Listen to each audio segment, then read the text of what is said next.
আজ Indian secular ফ্রন্টের ডাকে শিয়ালদা থেকে আরজিকর অভিমুখে শ্যামবাজার পর্যন্ত একটা প্রতিবাদী মিছিল ছিল। আরজিকর কাণ্ডে ব্যর্থ এবং প্রিয়াঙ্কা হাসদার খুনিদের গ্রেফতার করতে ব্যর্থ, পুলিশি অরাজকতা, পুলিশি নির্যাতনের খুন, স্বাস্থ্য ব্যবস্থায় যে তলানিতে চলে গিয়েছে, আইন শৃঙ্খলা রক্ষা করতে ব্যর্থ রাজ্যের পুলিশ মন্ত্রী ও রাজ্যের স্বাস্থ্যমন্ত্রীর পদত্যাগের দাবি নিয়ে আমরা এক প্রতিবাদী মিছিলের ডাক দিয়েছিলাম।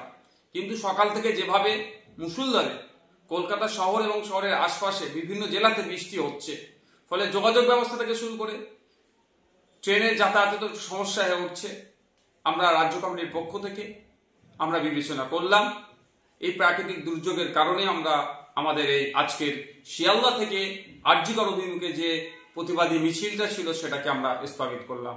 অতি শীঘ্রই পরবর্তী তারিখ আপনাদের জানিয়ে দেওয়া হবে।